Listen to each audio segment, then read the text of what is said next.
cámara o a la foto, no sé qué, así que se te ve distinto que los demás. Luciano, ¿tenés cámara allí para poder comunicarnos mirándonos, para poder compartir tu exposición? No, no me anda la cámara en estos momentos. Ah, bueno, entonces vamos a esperar, vamos a esperar, vamos a arrancar.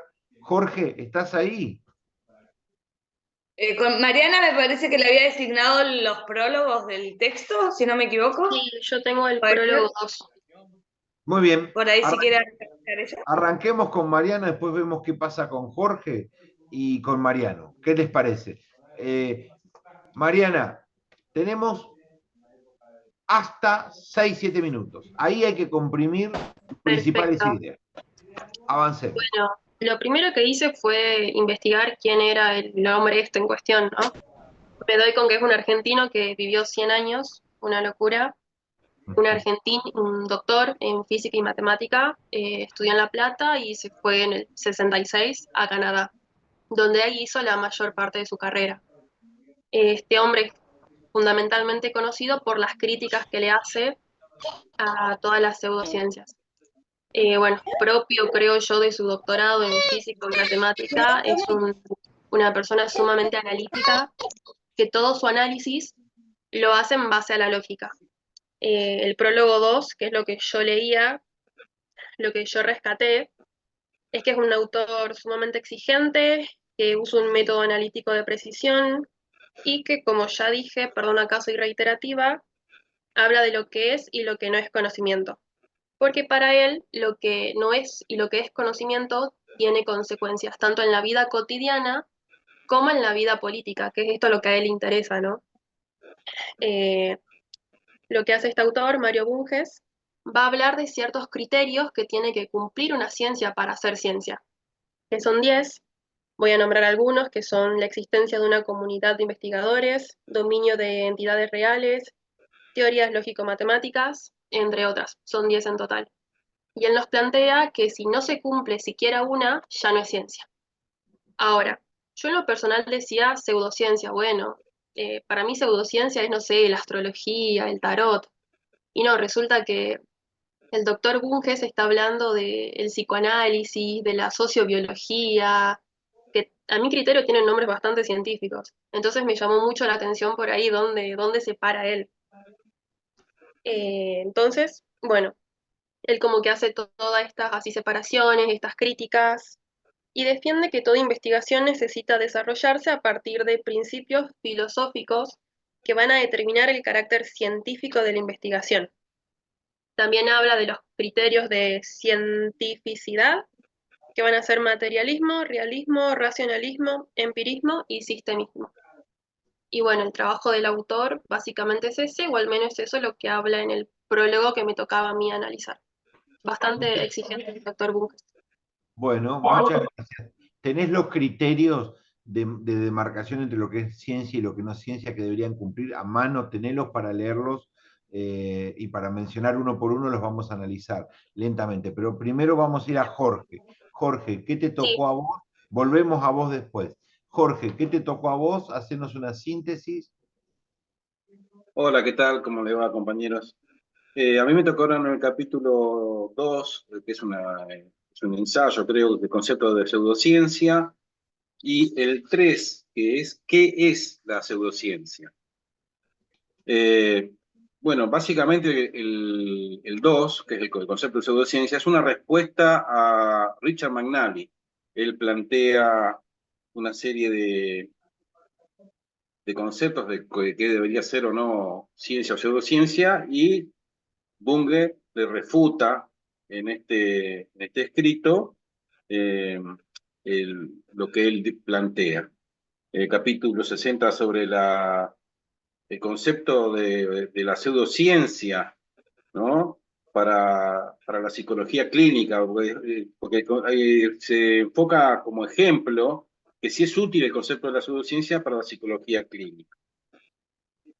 Critica de lo de McNally, porque McNally plantea que la pseudociencia es prescindible, que no hace falta tener una gran definición, pero él dice que no, que el científico debe saber claramente cuáles son los valores de una ciencia los valores filosóficos, ¿no? Conceptos filosóficos de una ciencia para poder descartar la pseudociencia, porque es una pérdida de recursos y de tiempo a largo plazo, porque no cumple lo que debe cumplir para hacer algo constructivo, ¿no? Eso a grosso modo lo que es el 2.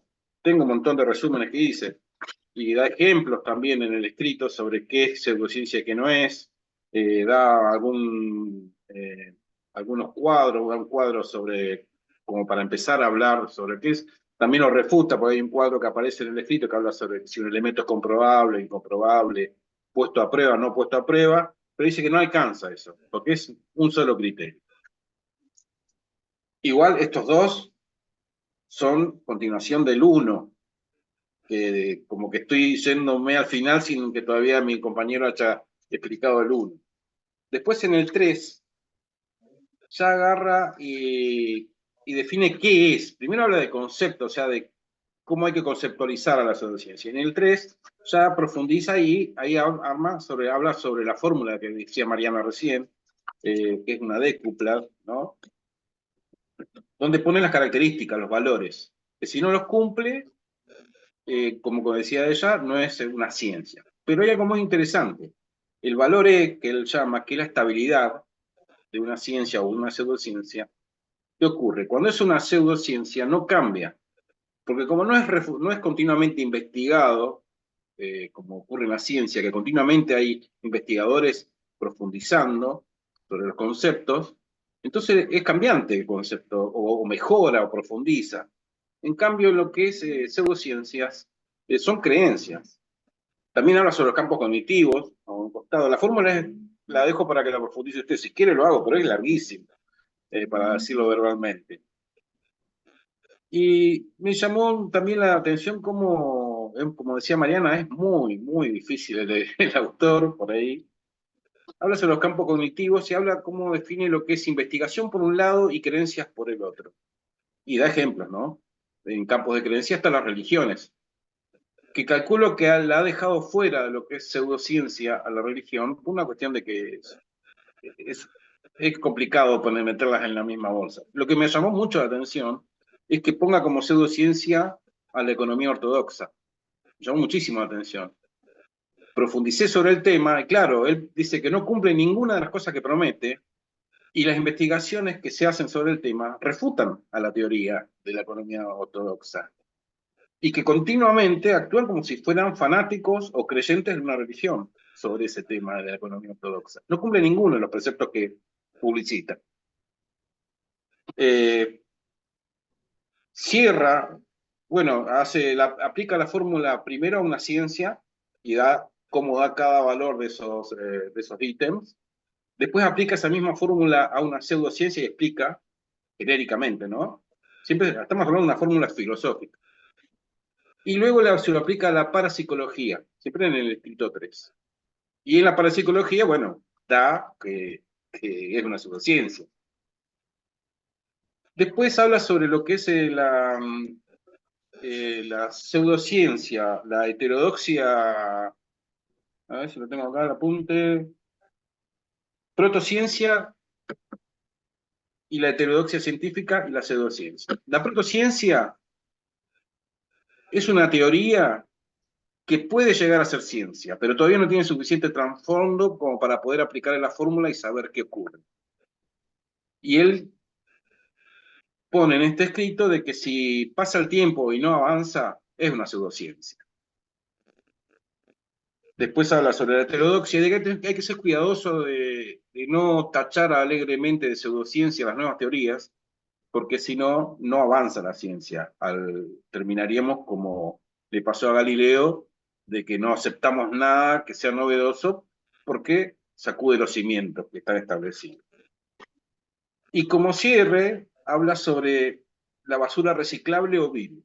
Ahí habla de que la pseudociencia tiene el problema de que actúa como un meme, como un virus mental, y se disemina en la sociedad e incluso entre los científicos, alterando las capacidades de investigación de los científicos, porque los transforma en creyentes, que no es lo que debería ser. El científico debe ser un escéptico. Yo le voy a comentar un caso que conozco personalmente.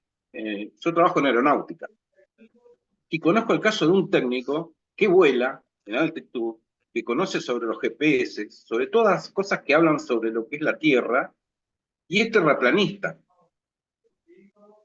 Y usted cuando está a 30.000 pies, ve que es un globo. Y él es terraplanista. Y es increíble. No sé si me entiende. Y la verdad que me asombró este autor. Debe haber sido muy difícil plantarse como se ha plantado contra las pseudociencias. Le pega a todo el mundo, no debe ser, aparte con argumentos. La verdad, gracias por haberme dado este texto. Fue muy aclaratorio. Gracias, Y Jorge. bueno, más o menos. Muy amable, muy buena presentación. Bueno, vamos con Luciano. Luciano, estás allí, podés compartir tu lectura. No, bueno. Mariana, ¿puedes compartir, leerme los criterios que Bunge nos plantea en su texto? El primero es la existencia de una comunidad de investigadores que pertenezca a la sociedad. Repetilo. La existencia de una comunidad de investigadores pertenecientes a la sociedad, que estén integrados en la sociedad. Perfecto. ¿Por qué el autor dirá un conocimiento científico si está dentro de un marco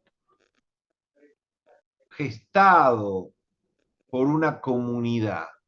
¿Qué tiene que ver la comunidad científica con una idea científica? Yo puedo estar solo en un búnker, en una isla, en una nave y tratar de crear conocimiento científico nuevo. Para Bunge, una cosa es ideas originales que las podés crear en un búnker o en un submarino o en un sótano, y otra cosa es el desarrollo de esas ideas y su contrastación en la comunidad científica. Es la comunidad de académicos y de científicos quienes van a ser los únicos, en primer orden, controladores de la consistencia de eso. Porque yo tengo una idea maravillosa de cómo erradicar los virus del mundo, pero ningún biólogo me lo puede ver. Yo se lo cuento a músicos y artistas que tengo la posta. No. Las comunidades científicas constituyen controles cruzados sobre las cosas que decimos. Por eso una cosa es decirle a un politólogo escribir sobre política en el diario o escribir sobre política en el partido o en el bar o en la choriciada, hablar sobre política, puede decirle cualquier cosa. Pero cuando se reúne con 3 o 4 especialistas de la ciencia política en ese tema, la cosa cambia. Porque entonces empiezo a estar contrastado, controlado con otros que tienen la misma formación, manejan más o mismos datos, tienen criterios de todo tipo que hace que digan, no, pero eso, ¿de dónde lo sacaste? No funciona, porque eso contradice la teoría de la libertad de expresión y la democracia permite que el control inconstitucional, por lo tanto la idea tuya no funciona. No, que lo que pasa, ahí vamos, retrocedemos en chancleta. ¿Pero por qué? Y porque me encontré con una comunidad científica que controla. Primer criterio. ¿Se entiende el valor? ¿Eso qué significa? Eso nos lleva a un debate que vamos a ver el mes que viene, que nos pone frente al problema del relativismo. Es decir, si el conocimiento debe ser validado por la comunidad científica, debe ser reconocido y aceptado por la comunidad científica, entonces no es objetivo, es social, es un conocimiento que si nos ponemos todos de acuerdo con que la Tierra es plana, lo importante es la votación de la comunidad científica y no la intensidad, la coherencia interna, la contrastación de la teoría. No, ahí no, ni tan ni muy. Ahí vienen dos componentes, la consistencia lógica y probatoria y la comunidad científica. Entonces ahí viene el problema de quién define que esto es verdad. Es un debate posterior, porque cuando nosotros decimos una frase tal, una sencilla afirmación de la ciencia política, los sistemas democráticos son los sistemas más estabilizadores y menos guerreros del mundo. Punto. Es decir, que si cruzamos la relación entre guerra y sistema político de gobierno, nos va a dar que las democracias, salvo el imperio norteamericano, tienen la menor cantidad de guerras comparado con las tiranías, los reinados, los comunistas, todos los otros sistemas políticos que no son democráticos, que son mucho más proclives a la guerra que las democracias. Entonces, esa afirmación, hay una correlación dura y pura, estadística mundial, en la historia del mundo, en que las democracias son sistemas garantes de la paz mejor que todos, es una afirmación de la ciencia política sobre el mundo.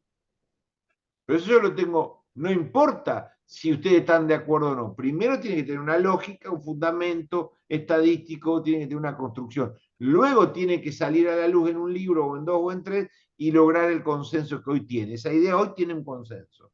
Nadie discute que Suiza, Francia, Alemania, Dinamarca, Nueva Zelanda, Australia, Canadá, Argentina, que las grandes democracias del mundo son infinitamente más pacíficas que Venezuela, Rusia, ¿no? Los países africanos que van a la guerra entre los limítrofes permanentemente, los países árabes.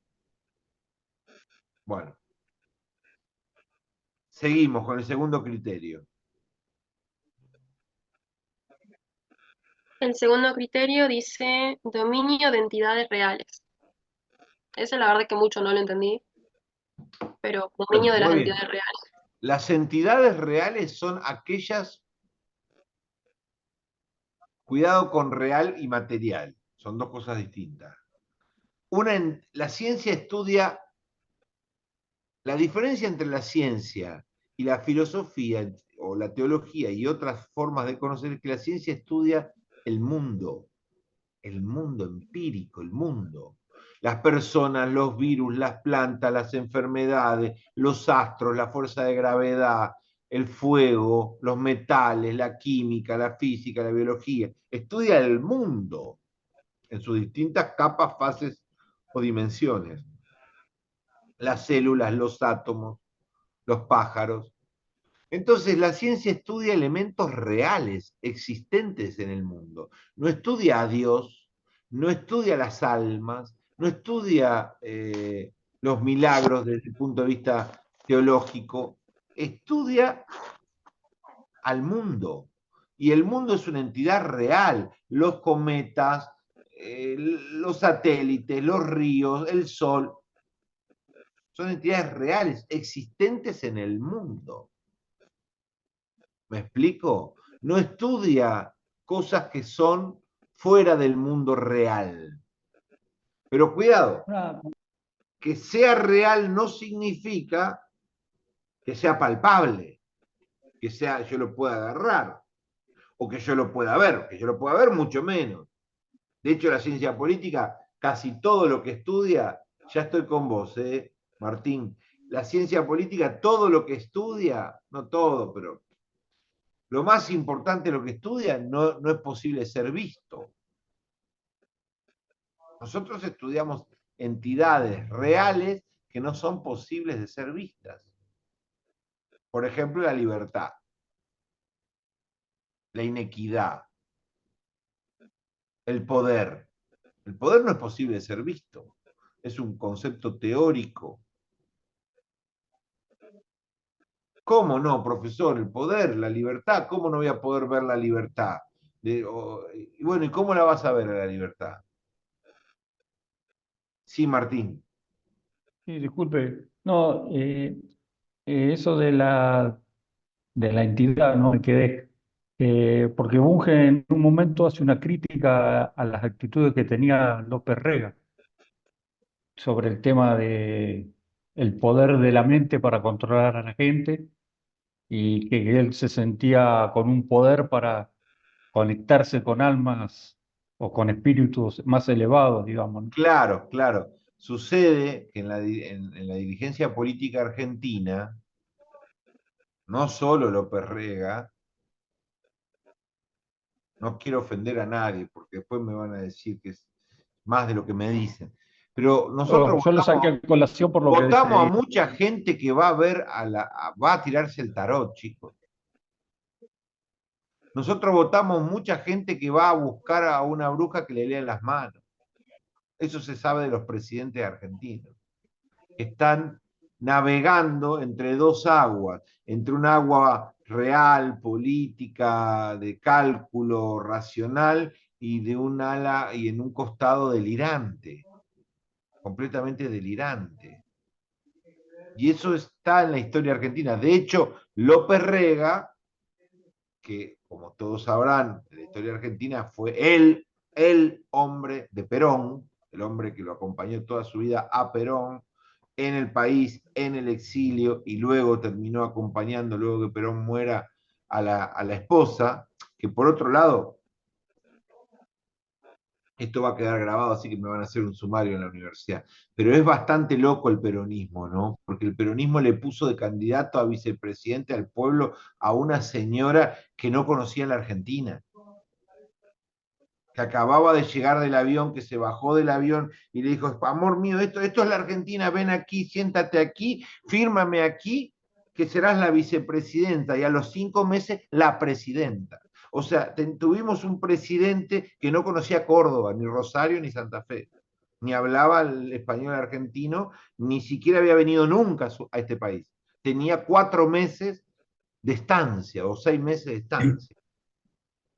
Sí, permítame, profesor, hacer una salvedad. Coincido con usted, yo soy peronista, pero hoy tenemos un presidente que no solo el peronismo produce estos efectos como una señora que el cabaret pasó a ser presidenta de la nación, sino a un hombre que habla con los perros muertos y Ahí está, excelente digo, aporte, para Adrián. salvar que no solo es parte del...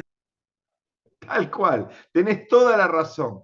No es solo potestad del peronismo el delirio así canimalesco de, bueno, ¿cómo es posible que tengamos un presidente que habla con los perros en un cuidado? Hay que ver, yo no escuché esa, pero escuché mucho a los periodistas hablar de eso, yo nunca la vi en la declaración. Todos hablamos con los perros, punto uno, todos hablamos con los perros. Los que tenemos perros siempre hablamos con ellos. Por eso, pero yo no hablo con Simba, que ahora no está, un día se los voy a presentar, que es un La hermoso diferencia es perro. que él le responde el perro, No, supuestamente. espere, levante la mano, ahí está el sistema de levante, no hable nadie antes de apretar manito, que se le va a ser otorgada. Ahí voy, Mar, ya voy. Disculpe. No, por favor, Guille. Todos hablamos con los perros, pero hablamos en un sentido que no está asociado a nuestras decisiones racional, inspirador, en un sentido lógico, matemático. Hablamos como hablamos con las plantas. Yo, por ejemplo, le hablo a mi limonero cada tanto y le digo, pues le ha costado mucho sobrevivir, muchísimo. Y le hago un acto irracional, completamente le digo, qué lindo que está, fuerza, fuerza, que estás cada día más hermoso. Cada tanto le digo a mi limonero que nos ha costado horrores.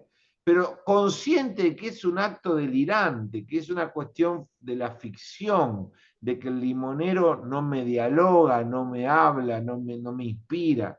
Por eso, pero vamos a darle, para no ser antiperonista, vamos a darle la razón a Adrián de que el frondoso árbol del delirio, de las magas, de las cartas, de los brujos, no pertenece solo a los líderes peronistas, que hay muchos más en la historia argentina, y eso apoyo a Adrián. No, Mar, sí, seguro. Mar. Bueno, profe, dos cositas.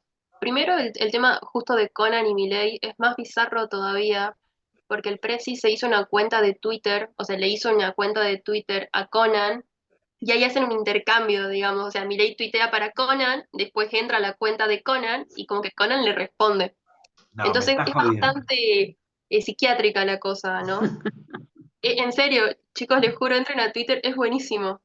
¿Qué me Eh, van a decir la mitad? No importa, no importa, porque está bajando la inflación. Me hacen acordar mucho a los claro, menemistas. Los menemistas cuando decíamos, pero escúcheme una cosa, este hombre pasa esto, esto. No, no, no, no, callate, callate que ahora me compré el freezer, nunca tuve nada. Y los otros que hicieron fueron peores. Entonces cuando vos decís, pero no podemos votar a una persona que no sabe leer y escribir. Y los otros con tanto título que hicieron, nada, nada, no importa, no importa. Y empieza la negación, la fobia por pensar, porque nos atacan nuestros puntos de defensa. Entonces decimos, no importa que se pase 5 horas de madrugada todas las noches tuiteando y que se inspire en Conan, está bajando la inflación. Entonces empieza el argentino a agarrarse de la esperanza, es decir, aunque sea un loco, nos va a salvar, nos va a salvar. Yo tengo fe que nos va a salvar. Y entonces ahí es cuando Milei o López Rega representan perfectamente al pueblo argentino. No es que no lo representan, porque todos terminamos siendo algo locos al bancar toda esta locura. ¿Entiendes? Jorge, una opinión breve. ay, profe, antes de Sí, que me corte, hay un sí, compañero ahí que me está diciendo si lo puedo aceptar, por favor, sí, por Franco, favor. Ahí está. porfis. Bárbaro. Así que Sí, nada, sí. eso era. Avísenme cuando vean los mismos casos. Jorge, breve. Y pasamos al segundo criterio, porque si no nos vamos Estamos por... hablando de un perro que está muerto. No lo dije. No está Ah, vivo el perro. un Está hablando detalle. con un perro muerto. Pero no lo clonó, perdón, yo tengo entendido que lo clonó, lo está clonando a Conan. Estamos todos locos. Muy bien, listo. Se entendió el ejemplo. Todo esto está la Argentina. Mar, vamos con el segundo, con el próximo criterio. El tercer criterio dice trasfondo de presupuestos filosóficos. Claro. Es decir, que una teoría científica debe tener de trasfondo, debe tener de sostén principios filosóficos claros, debe poder decir cómo piensa, cómo articula razonamientos, cuáles son las ideas en las que se inspira. A eso se refiere. No tiene gran importancia. Vamos a la próxima. Teorías lógico-matemáticas. Bueno, lógicamente, ¿no? Porque toda la teoría científica tiene que finalmente tener una estructura. Tiene que tener una estructura lógica o matemática o ambas. Yo no puedo decir un conjunto de afirmaciones sobre el mundo que no sean lógicas y pretender que sea científico. Hay causas, hay consecuencias, hay pasos, hay estructura. Si nosotros no entendemos eso,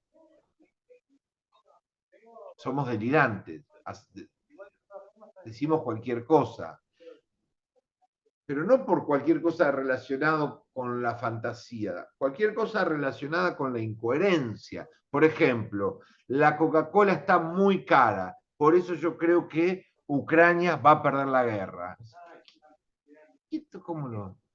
Es un delirio, no tiene conexión lógica alguna, son dos afirmaciones radicalmente desconectadas, no se retroalimentan entre sí, no tiene estructura lógica lo que está diciendo. Aunque hablé de la Coca-Cola y hablé de Ucrania, dos cosas posibles, reales, materiales, físicas, pero sin lógica, sin estructura lógica. Por eso es necesario que toda teoría científica tenga una estructura lógica, una coherencia, un armado sistemático, que lo tienen, por ejemplo, la teoría de la dependencia, o los sistemas electorales, o los sistemas constitucionales, o los sistemas económicos, tienen estructuras lógicas con las cuales se arman un conjunto de premisas para llegar a determinadas conclusiones. Y eso es fundamental que lo adapten. Ustedes tienen que, todos, yo también, tenemos todos que ejercitar el pensamiento lógico, racional, la estructura sistemática de concatenar y coser enunciados. Por ejemplo, Si yo les dijera esto, la inteligencia artificial va a cambiar el mundo laboral de manera radical a corto plazo. Por lo tanto, un buen gobierno, un buen dirigente político que pretenda el bienestar común en el futuro de su pueblo, debe prever este impacto. Bueno, ahí hay un montón de afirmaciones que están más o menos armadas, que tienen una cierta coherencia, que se basan en insumos, esos insumos pueden tener estadísticas, pueden tener afirmaciones de distintos tipos, y concatenan conclusiones. Puede ser mejor el razonamiento, más sólido, más pequeño, más extenso, más profundo, más superfluo, pero tiene una estructura lógica. A eso se refiere Bunge. Por eso es importante que podamos nosotros ejercitar la concatenación de afirmaciones. Eso yo lo hacía antes, cuando le daba más bolilla a la lógica en la unidad 1, hacía ejercicios con ustedes de pensamiento científico de arme un razonamiento sobre cualquier cosa de la realidad propio, personal, y construya una concatenación de premisas y conclusión. Eso lo dejamos de hacer priorizando otros temas, pero siempre es valioso. Vamos al tercer criterio, al próximo criterio. El próximo criterio dice hipótesis y teorías actualizadas que sean compatibles con el fondo de conocimiento. Claro, la ciencia tiene un fondo, una estructura heredada. Ustedes cuando se van a poner a ver las estrellas, heredan un montón de saberes. El primero es de orden tecnológico. Confían en los anteojos que están usando, porque son chicatos como yo, y confían en el telescopio que están usando. Es decir, en un montón de aparatos que ustedes no tienen ni la más remota idea de cómo funcionan, no son ópticos, pero alguien en la comunidad científica dice, use este instrumento para observar los cielos. Confíe en este instrumento. Y luego, con estos instrumentos que son una caja negra, porque un telescopio para mí es una caja negra, no tengo ni idea qué hay ahí adentro, ¿verdad? Yo confío en que la comunidad científica nos dice, sí, use ese instrumento porque es confiable y con él observe y trabaje con lo que observa. En el medio hay un instrumento. Cuando yo meto un voto en una máquina, hago votación electrónica y de allí sale una papeleta y se carga el sistema, confío en que esa caja negra, que no tengo la más remota idea de cómo funciona, traslada mi voluntad de votar a Juan o a Pedro al sistema estadístico general. Y cuando salga, todos estos votaron a Juan y todos estos votaron a Pedro, confío en esas máquinas o en esos intermediarios que son lo mismo que un telescopio. ¿Eso qué es? Y es conocimiento heredado, se me dio un montón de saberes, de instrumentos, de máquinas, de herramientas, de saberes técnicos anteriores, que yo los voy a tomar para continuar mi conocimiento científico, para pulirlo, mejorarlo, renovarlo, ampliarlo. Entonces, hay un conocimiento de fondo que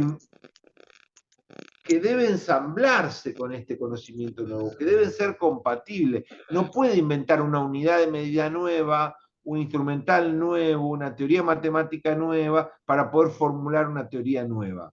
Salvo que sea de una revolución tal, de una envergadura tal, que bueno, va a tener que defender muchísimo todo ese conjunto de cosas nuevas y de cero que propone. En general la ciencia no funciona así. La ciencia no funciona de revolución en revolución. La ciencia funciona de pequeño ladrillito en pequeño ladrillito, de pequeña mejora a pequeña mejora. Del primer telescopio al último pasaron 6.000 en el medio, y cada uno una mejora, una mejora, una mejora. Y así con los autos, así con las heladeras, así con los astronautas, así con los submarinos, así con los remedios, así con todos los productos de la ciencia. La ciencia quiere conocer el mundo y produce conocimiento para ese mundo. Y esa producción es en pequeñas cuotas. Cada tanto se produce alguna revolución. Pero en general, cada mejora que hacemos está anclada, inserta en un mar de fondo, en una teoría, en unas corrientes que ya vamos sosteniendo. Y a eso se refiere Kuhn. Somos, en el fondo, en Kuhn, bueno, este esto es Bunge, pero en Kuhn, en el fondo somos la ciencia normal, pequeños, un océano de resolución de problemas, un océano de personas que resuelven pequeños problemas, que tapan agujeros o incógnitas sobre cómo es el mundo, cómo funciona, cómo podemos, y entre todos, entre miles, que se van comunicando intergeneracionalmente y sincrónicamente, vamos avanzando en la ciencia. Porque hay que sacarnos de la cabeza entonces que el científico es una persona aislada, loca, revolucionaria, que inventa cosas todo el tiempo fuera de lo común. No, el científico de pelotón, el grueso, el 99%, es un hombre que pacientemente todos los días va, toquetea pequeñas incógnitas y las va resolviendo, que se suman a un océano de respuestas anteriores. Y eso es lo que nos está planteando el autor. Vamos con el próximo criterio. Profe, acá tengo una cuestión y es que llegué a anotar esos 5, después los busqué en el texto y medio que no los encontré. No sé si Jorge, que leyó todo, los tiene a los otros 5 ahí a mano. Hay una tabla, Jorge, allí, fíjate, entre otras cosas es que sea público, que la ciencia tiene que ser pública, chicos. Es decir, que nosotros necesitamos mostrar, no puede ser secreta. Y ustedes me dirán, pero ¿cómo pública? Si hay un montón de ciencia privatizada en el mundo, secreta. ¿Cuál sería la ciencia privatizada, secreta? Les pregunto. Un ejemplo. Las vacunas, por ejemplo, del coronavirus, que son de laboratorio, son secretas y no se compartió con la humanidad. Exactamente. Perfecto.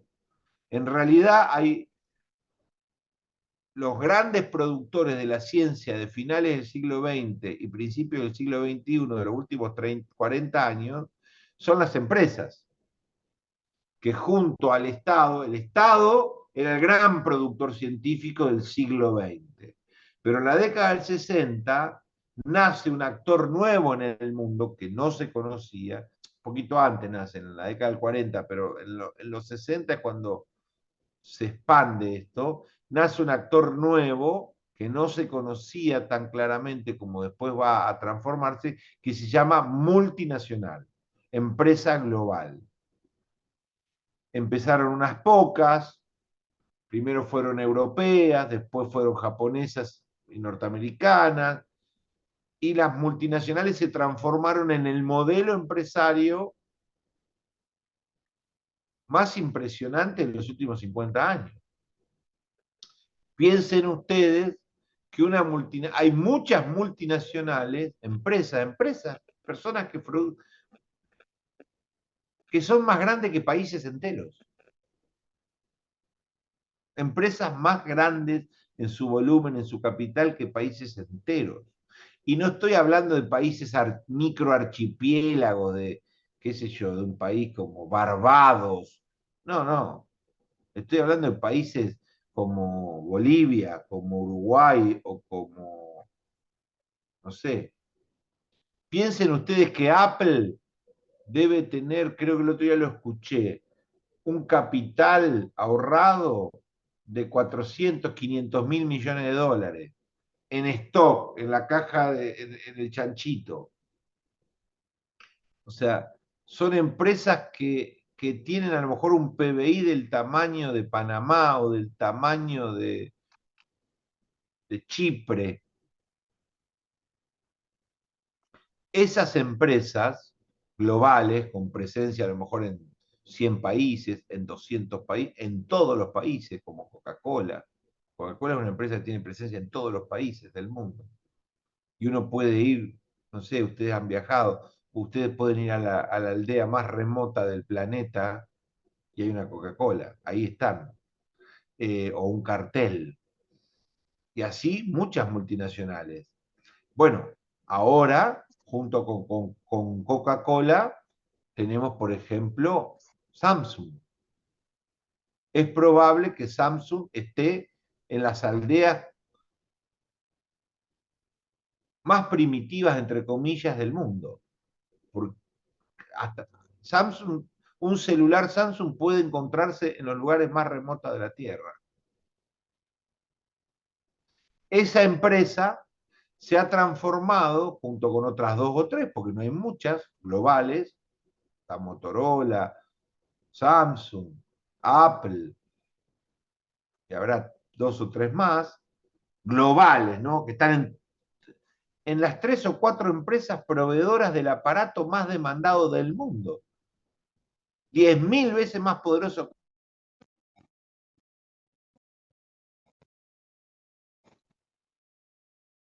¿Cómo hace Samsung? ¿Cómo hace Apple? ¿Cómo?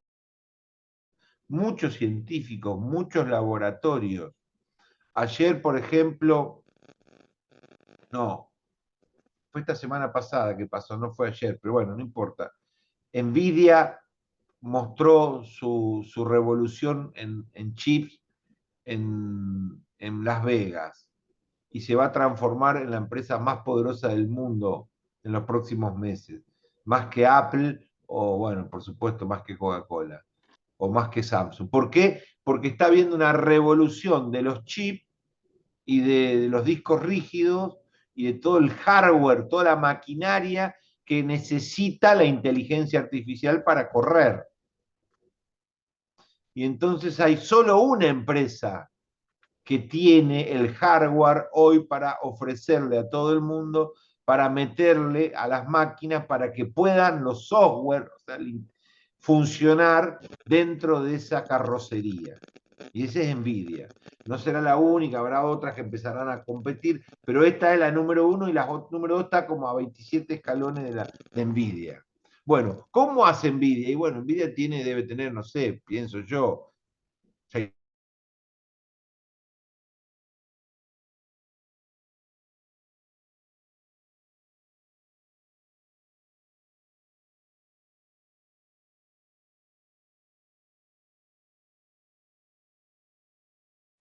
la guita del mundo, porque todos se matan por comprarle los fierros a ellos para computadoras, para estar al día, no saben qué hacer con la plata. Entonces, ¿qué significa eso? Que ellos hacen ciencia de vanguardia, ciencia de vanguardia. ¿Y qué significa que en Estados Unidos las empresas militares hacen ciencia de vanguardia y las farmacéuticas hacen ciencia de vanguardia? Y así montones y montones de multinacionales de todo color y pelaje tienen en sus gabinetes un montón de gente dedicada a la ciencia. Esa ciencia está privatizada. Esa ciencia no se difunde, se patenta, pero es pública. ¿Cómo es pública? Claro, no puede aprobarse si no pasa por el filtro público. Necesita ser controlada, revisada y supervisada por el público. Esto es, en principio, los estados. Cada estado le viene la vacuna súper secreta, se abre toda la carpeta, se analiza todo el contenido, se discute su forma, sus consecuencias, su composición, etc. Y se le da el aprobado o no el aprobado. Es decir, no hay conocimiento secreto en un sentido científico de la palabra. Hay conocimiento secreto en un sentido de divulgación popular, de acceso público a los fundamentos, pero finalmente alguien tiene que tener acceso. ¿Qué es lo que está pasando en el mundo? Bueno, lo que está pasando en el mundo es que las corporaciones globales están resistiéndose cada vez más a este principio universal de lo público. Y cada vez más ponen frenos, contratos de confidencialidad. Ustedes saben que ustedes entran a un laboratorio de cualquier naturaleza y lo primero que le hacen es firmar este toco así, de hoja, firmame, que todos los contratos de confidencialidad, de no llevarte nada, de no ingresar un pendrive, de esto, del otro, de las consecuencias que va a tener si contás esto, de las consecuencias que va a tener si copias esto, de las te pasan por todos unos contratos ultra detallados con unas consecuencias perpetuas si vos te choreás con un pendrive algo de la computadora. Y se lo compartía a tu profesor de la facultad. Maribel. No, era para avisar que hay un estudiante que quiere ingresar Ah, y también para que Luciano había avisado que ya le funcionaba la cámara, así que cuando te parezca, para ¿estás que acá, hable él igual. Luciano? Gracias, Maribel. ¿Estás acá? Luchi. Estaba, a ver, ahora Estoy, me voy a estoy, fijar en estoy, el chat. estoy, Ahí está. perdón. Ahí escucha. Adelante, Luciano. Teníamos que escucharte en una reflexión sobre tu lectura de Bunge. Dale, dale. Nada, bueno, a mí, primero que nada, buenas tardes, buenas noches. A mí me había tocado el texto de Humberto Eco, científico. Nada, lo que nos cuenta el Humberto texto Eco, es otra que, cosa, nada, en la chicos, otra actualidad se cosa. tiene la creencia. No, Luciano, ¿me escuchás? Yo te había mandado el de el Buchen, era el de las pseudociencias. A ver, ya te Sí, te muestro. había tocado. No importa, Fíjate si chicos. no hubo en el... Seguimos adelante, lo dejamos, Luciano. Si no es el texto de Bunge, lo dejamos. No importa si vos te equivocaste o era otro texto, porque podría ser perfectamente para hoy también. Humberto Eco está dentro de la misma unidad, está dentro de la misma temática y va perfecto también para Bueno, esto. Pero dale. lo dejamos entonces. Que estábamos en el tema de que debe ser público, que la ciencia debe ser pública, y entonces yo les pregunté, ¿qué ejemplo encuentran ustedes de ciencia privada, o privatizada, o secreta? Ustedes me respondieron las vacunas, y ahí tomo yo la línea de las multinacionales, y de todo un nuevo desarrollo científico cada vez más secreto, o con cada vez más restricciones para el debate público. Algunas cosas son más difíciles de hacerlas secretas, como las vacunas, porque impactan la salud de la población masivamente, y otras cosas son más fáciles de hacerla secreta, porque así viene la historia, como son desarrollos militares, que sus permisos son extremadamente protegidos. Pero finalmente, tarde o temprano, los desarrollos científicos salen a la luz y se discuten en comunidades. Puede demorar más o puede demorar menos. Néstor. Sí, un ejemplo de la ciencia oculta, digamos, o que no es compartida con el público en general, son las semillas modificadas de Monsanto, por ejemplo, que tiene semillas modificadas y tiene la patente exclusiva, y uno no puede, por más que el trigo le des la semilla, no puede sembrarlo si no tiene la patente o el permiso de ellos, y tiene que pagar aparte de eso. Por eso. Sí. Claro, bueno, yo no soy un abogado, es muy bueno el ejemplo, y puede ser que lo que les diga sea medio superficial, medio tonto, pero en Estados Unidos muchos fueron a juicio con Microsoft, porque Microsoft ataba el software y los programas, y el modelo de negocio de Microsoft era venderte una cadena, no un eslabón, de una serie de insumos que obligaban a todo el mundo que usaba computadora a elegir Word, a elegir Windows, etc. Entonces hubo muchos juicios para cortar esa cadena y lograr independizar eslabones y que Microsoft no se transformara en el único monopolio del software del mundo, digamos. La semilla Monsanto viene, me parece, con toda humildad lo digo, viene a generar eso, que esteriliza las plantas y ofrece un paquete tecnológico llamado veneno y otros elementos, insumos más, junto a la semilla. La semilla es un éxito, pero no te va a dar más semillas, te va a generar una adicción, una dependencia, volver a comprarles. No vas a poder, como los viejos agricultores, acuñar semilla en tu galpón y usarla el año entrante, sino que tenés que volver a comprar la semilla de Monsanto por su infertilidad programada, dado que las semillas de esa planta no son infértiles, y a la vez el veneno secreto que funciona mejor es el de ellos. Entonces te atan todo un paquete para que los agricultores, una vez que entran a ese mejor rinde, a esa mejor semilla, queden atrapados en el mundo tecnológico Monsanto. Y eso también lo están haciendo otras biotecnológicas. Sí, Son Cargill maneras. también, ¿Cómo? Cargill hace lo mismo con la semilla Claro. transgénica.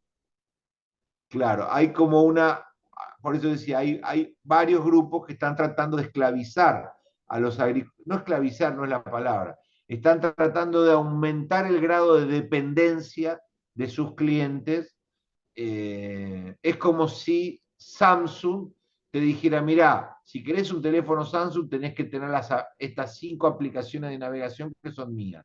Si no, no funciona ninguna otra, no funciona Google, no funciona Amazon, solo funciona la mía. Entonces te van agregando cadenas de valor y eso es muy peligroso.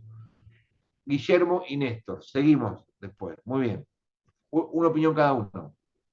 Sí, no, quería para otro ejemplo, con respecto a esto de los celulares, eso es justamente lo que hace iPhone. Vos no puedes usar un iPhone con una compu que no sea de la misma compañía, con una tablet, y las mismas aplicaciones dentro tienen que ser de la misma cuestión, para poner un ejemplo en tecnología. Claro, es lo mismo que si Nike te vendieron las zapatillas, te tienen que poner la bombacha, la remera y la campera de Nike, si no, no te calza la zapatilla. Entonces vos es el combo Nike o nada, es lo mismo. Y bueno, y esto es un tema, ¿no? Es un tema que nos va quitando libertad.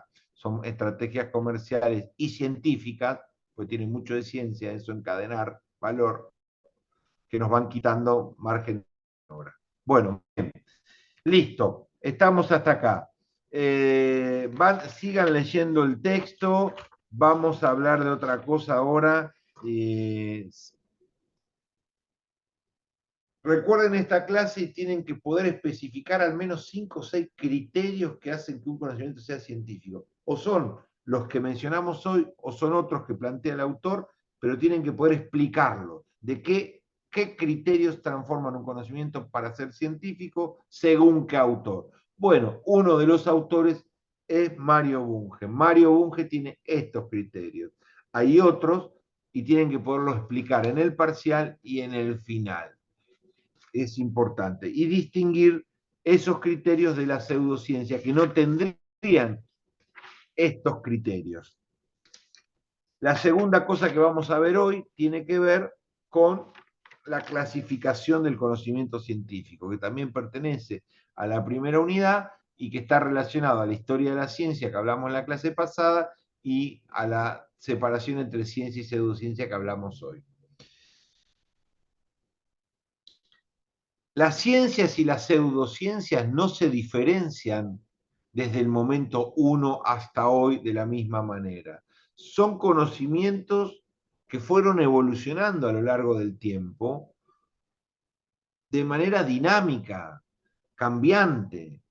Entonces, tenemos que muchos científicos, muchos, se dedicaban a la alquimia o creían, es decir, la alquimia, para el que no lo sabe, es una práctica que intentaba transformar la naturaleza de los metales, intentando buscar que el metal A se transformara en B. Básicamente, el dorado era el objetivo mayor, era transformarlo en oro, pero transformarlo en muchas cosas. Incluían elementos mágicos, incluían mística, incluían ocultismo, bueno, pero era gente muy seria en otros campos, era gente que estaba desarrollando la ciencia. Lo mismo pasa con muchas ciencias que se fueron limpiando, que se fueron ordenando de elementos tóxicos, medievales, metafísicos, religiosos, oscurantistas.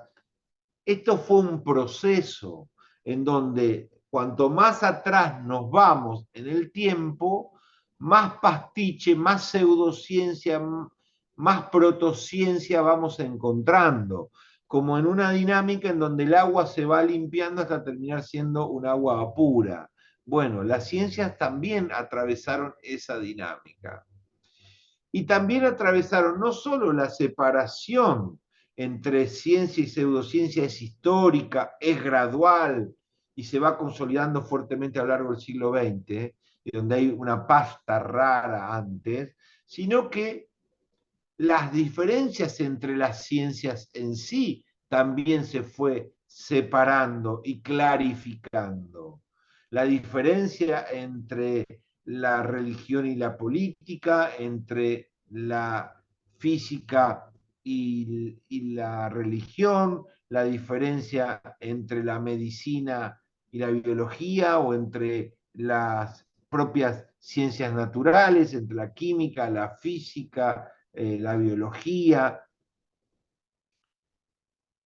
No es que cada ciencia nació de manera independiente de las demás, autónoma, bien constituida, lógicamente armada, y solo se dedicó a crecer. Nació bien y todo lo demás fue crecimiento. No, así no es la historia de la ciencia.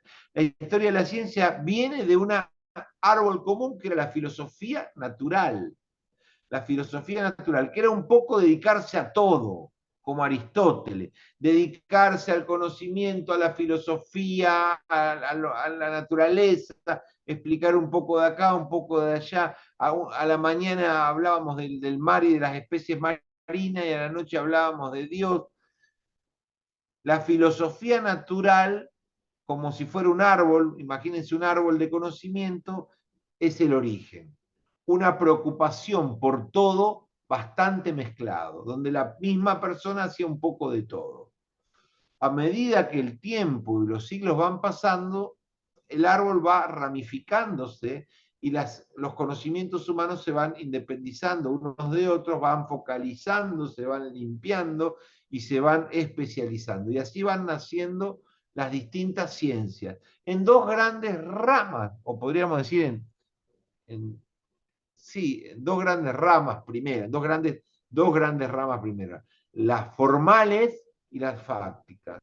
Las formales son la matemática y la lógica, y son formales porque no hablan del mundo real, no hablan del mundo real, no hablan de los árboles, los submarinos y las estrellas, hablan de entes ideales creados por la humanidad, como un 2. 2 más 2, 4. 2 más 2, 4, nos dice la matemática. Pero eso no está en la naturaleza. Es una fórmula lógica, ideal, creada por la humanidad, como un instrumento para usarse en la comprensión del mundo. Es un medio, un metro. Un metro no existe. Un metro es una entidad ideal, una unidad de medida creada por el humano, es un instrumento que puede cambiar, en un continente se puede usar un metro, en otro continente se puede usar otra unidad de medida. La matemática y la lógica va por un lado, se van desarrollando, la matemática tiene un desarrollo bastante temprano, es decir, es una de las ciencias formales más antiguas, porque los teoremas, la geometría, la aritmética, eran herramientas muy poderosas para la vida, para el mundo, para administrar la riqueza, para construir, para navegar, para un montón de cosas. Por lo tanto, se hicieron muchos esfuerzos desde los griegos hasta hoy, que se siguen haciendo de la misma manera, para el desarrollo de la matemática y sus distintas ramas. Porque la matemática, como la biología o la ciencia política, tiene un montón de ramas muy diferentes entre sí. No tiene nada que ver el estudio de las constituciones comparadas con el estudio del imperialismo o con el estudio de los sistemas electorales. Son ramas de la ciencia política o temáticas muy diferenciadas. Bueno, lo mismo pasa con la geometría, la aritmética y muchas otras maneras de desarrollo de matemática. Bueno, pero la matemática y la lógica se van desarrollando por un lado. Y por el otro lado, que son los dos grandes instrumentos de la ciencia. No podemos hacer ciencia sin matemática. Ninguna ciencia es posible sin matemática hoy. La matemática es un instrumento fundamental de la ciencia política y de la astronomía, de cualquier ciencia. Pero la matemática no habla del mundo, es un instrumento ideal, creado. En cambio, sí hablan del mundo real las ciencias fácticas, de hechos, fáctico, hechos, las ciencias de lo que sucede en el mundo. Y allí también se fueron clasificando, diferenciando, creciendo. Entonces, ahí tenemos dos grandes ramas o subramas de las ciencias fácticas. Ustedes lo recordarán de otros estudios o del secundario. Las ciencias sociales y las ciencias naturales. Claro que las ciencias naturales y las ciencias sociales tienen en algunos casos divisiones muy claras y simples y en otros casos problemáticas divisiones. A tal punto de que se ha ido debilitando las diferenciaciones tajantes. Por ejemplo, hay campos de las ciencias que se tocan demasiado. Por ejemplo, el estudio del cerebro y de la psicología. La psicología es una ciencia social, el estudio del cerebro es una ciencia natural, que puede ser medicina, química, física, un poco de todo. Ambas ciencias tienen alcances, límites muy difusos, operan muy cerca del otro campo. Eso pasa lo mismo con, por ejemplo, las emociones. El estudio de las emociones pertenece, por una parte, a la química y a la biología, y por otra parte, a la sociología y a la psicología. Porque las emociones, el odio, la alegría, la tristeza u otras formas de emociones, tienen muchas raíces bioquímicas y muchas otras tienen raíces sociales. Entonces, cuando estudiamos las emociones, entramos en un campo medio complicado de si hacemos ciencia natural o hacemos ciencia social. Ahí vamos a ver cuál es la metodología que usamos, con quién nos relacionamos, en qué facultad o en qué estudio estamos, con qué objetivos estamos. Eso nos va a explicar más si hacemos ciencias naturales o ciencias sociales. En general, vamos a tratar de hacerla con académicos, con científicos de ambas ciencias para encontrar una visión más integral del fenómeno. Pero algunos campos científicos las diferencias están borrosas, en otros campos científicos las diferencias están claras entre las ciencias naturales y las ciencias sociales. Entre las sociales más asentadas, más nítidas, están las tradicionales. La sociología, la ciencia política, la historia, la economía, la lingüística, la psicología, por decir las más tradicionales. Esas son ciencias sociales consolidadas, que significa que tienen más de 100 años de desarrollo, se practican en todo el planeta y en todo el planeta no están en cuestión. Nadie cuestiona que exista la sociología y que tenga validez científica, o que exista la ciencia política o la psicología. Lo que sí se puede cuestionar es tal científico si lo ejerce bien a esa ciencia, o tales teorías si constituyen una teoría científica adentro de la teoría psicológica o adentro de la teoría sociológica. Hay teorías que pueden tener la categoría de pseudocientíficas adentro de una ciencia, que pronto la ciencia las irá acomodando, las irá madurando, eliminando o confirmando, de acuerdo a la suerte de cada una de esas teorías, adentro de una ciencia natural o social. Pero en principio tenemos ciencias sociales y naturales. Y bueno, y las naturales, las tradicionales también. Hay muchas, ahora voy a decir otra cosa, pero las tradicionales, ¿cuáles son? La química, la física, la biología, ¿no? Y muchas otras. Bueno, entonces tenemos naturales y sociales.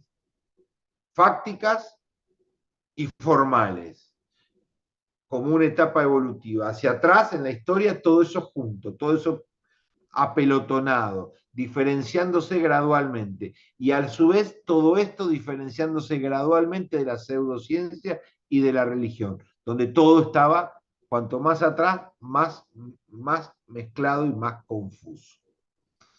Ahora bien, esta tendencia a la ramificación, a la limpieza, al ordenamiento, ha llegado a un punto en la evolución en que se ha ido transformando en un fenómeno de fragmentación, de ramificaciones y especializaciones acelerada y caótica.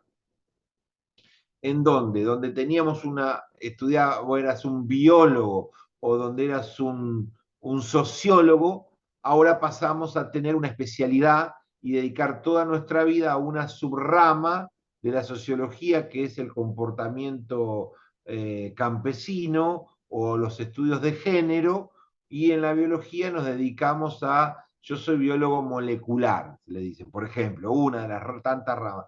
¿Qué significa? Que bueno, dentro del océano inabordable de la biología, yo me dedico a una sola cosa, a la biología molecular. Lo del resto no he visto nunca más nada desde la facultad. Hace 20 años que no veo un libro. Soy dedicado a esto. Y ese nivel de especialización acelerada ha ido creciendo constantemente junto con el nacimiento de nuevas ciencias. Hay ciencias como la genética que se ha ido desprendiendo de la biología sí, especialmente de la biología, y se ha ido transformando en sí mismo en ya no una rama de la biología, sino una ciencia en sí mismo. Y así van pasando con muchas ciencias. Aparecen ciencias nuevas que necesitan décadas de consolidación para decir, no estamos en una especialización, ya estamos en una ciencia independiente. Ese camino de la especialización a la independencia es el camino que ha recorrido la ciencia en el siglo XX. No sé si me logro expresar, si lo logro explicar con claridad. Un proceso de ramificación, especialización y nacimiento de nuevas ciencias. A tal punto que si ustedes agarran una universidad grande, o un conjunto de 4 o 5 universidades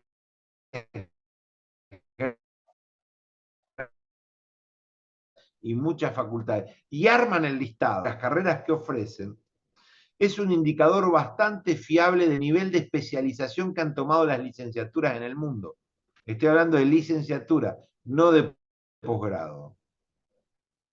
Estamos hablando que donde había hace 50 años 20 licenciaturas, hoy tenemos 500. Donde te pasás 5 años estudiando un subcampo para graduarte de licenciado en turismo, de licenciado en, no sé, genetista, antropólogo.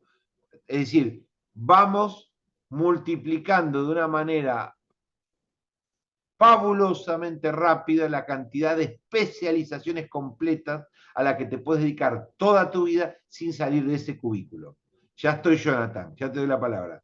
Eso nos lleva a un problema que vamos a ver en la unidad número 5, que es a la fragmentación profunda que provoca la pérdida de lo holístico, de la mirada integral. Y le voy a dar un ejemplo muy sencillo para que entiendan, solo para modo sencillo, que es la especialización de los médicos. La especialización de los médicos nos refleja en el día a día, en el común de la gente, lo que le está pasando a la ciencia en todo el mundo.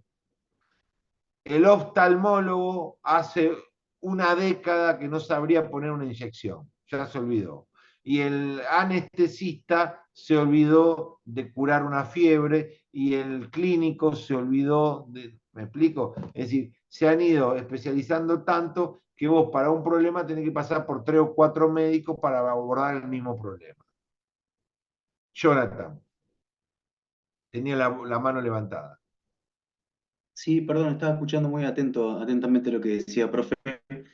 Y había visto un video de Bunge antes de comenzar la clase, en donde él relaciona la psicología con la neurociencia, porque habla de la psicología científica y la relaciona, en un intento esto de unir ciencias naturales con ciencias sociales.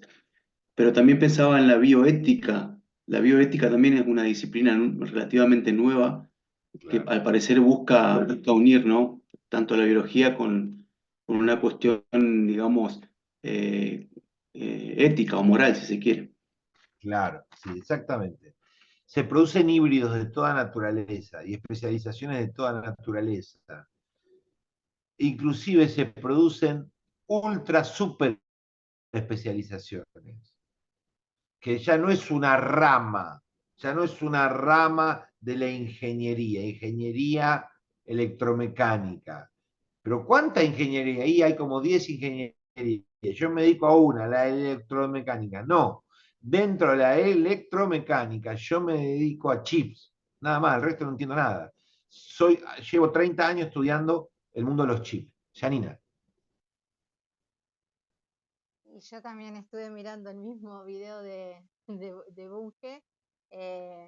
Me pareció interesante cómo lo plantea. Además, digo, cuando uno ve a una persona eh, hablándolo, ¿no? Porque una cosa es leer autores que ya no están. Y entonces, ¿cómo plantea esto de los peligros, ¿no? Hablaba de la bioética y también hablaba de los peligros de las pseudociencias y de los peligros que podrían generar las pseudociencias en materia de salud, en materia de política, de economía. Entonces, sí, la verdad que bueno, hay muchas cosas en que me, me sacudió Bunge, porque bueno, hay cosas que no, la verdad que las desconocía para mí, qué sé yo. El Bueno, me psicoanálisis, alegro, por ejemplo, el psicoanálisis, pensaba que era una me ciencia. alegro, claro. Él se va a hacer famoso por atacar al psicoanálisis como una rama pseudocientífica adentro de una ciencia. La ciencia es válida, muy bien. Hay una teoría dentro de esa ciencia que es pseudocientífica, que es el psicoanálisis, y que tiene todos los fundamentos de la pseudociencia. Justo en la Argentina, que ustedes saben que el psicoanálisis es una rama, una rama muy, pero muy minoritaria de la psicología en el mundo, marginal. Pero en Francia, en Nueva York y en la Argentina es mayoritaria. Es la rama de la psicología más usada por las personas, solo ahí. En el resto son tribus minoritarias, los psicoanalistas. Hay muchas teorías y muchas escuelas psicológicas para ayudarnos a vivir. El psicoanálisis es una de ellas, muy reducido en el mundo, pero en la Argentina. Entonces, claro, Bunge, al ser argentino y al tener tantos psicólogos, las universidades públicas argentinas son fábricas de psicoanalistas. Es así, es como, qué sé yo, las facultades de historia en la Argentina son fábricas de militantes de izquierda. No, pero ¿qué quiere decir? Y es así, porque hay una larga tradición de militancia de izquierda en la historia y colonizan los profesorados, los docentes, los auxiliares a lo largo de muchas décadas, y es una máquina de sacar revolucionarios. Y bueno, la facultad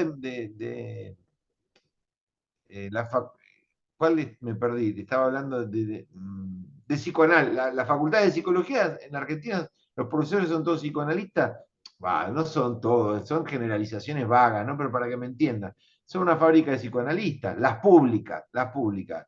Y bueno, es así. Entonces, ¿usted qué está diciendo? Que tiene razón Bunge, que las universidades públicas argentinas enseñan pseudociencia vestida de ciencia. No, yo no digo nada. No me acusen de nada porque no tengo la formación para tener un juicio fundado. Pero el autor ha venido a Buenos Aires y ha discutido con muchos psicoanalistas, porque claro, el psicoanálisis, uno de los elementos que Bunge plantea como brutalmente pseudocientífico inaceptable, que el psicoanálisis basa toda su teoría en una entidad indemostrable, que es el inconsciente. Y entonces, que la ciencia se hace con entidades reales, demostrables en el mundo, que existen, no con entidades inexistentes. Y que creer en una entidad inexistente, no inexistente, indemostrable como el inconsciente nos permitiría también creer en fuerzas indemostrables como los ángeles, las ánimas o los milagros, y bueno, y entonces se va todo al demonio, digamos. Si rompemos esa frontera, se va todo al demonio. Pero si acá hay un psicólogo o alguien muy cercano a la psicología, que levante la mano y nos desburre un poco más. Bueno, estamos abiertos a ello. Bueno, hasta acá llegamos hoy. Vamos a repasar qué tienen que tener ya leído y sabido. Estamos a 27 de marzo y estamos terminando la unidad número 1. Con lo que pudimos hacer en la tutoría, con las lecturas que les mandamos y sobre todo con el programa, con las lecturas que están colgadas, porque recuerden, lo primero que dijimos en la primera clase, no confundir los apuntes que Maribel les sugiere para ir leyendo por clase con todos los apuntes que hay que leer. Los apuntes que hay que leer para preparar los exámenes y el final son los que están en el programa.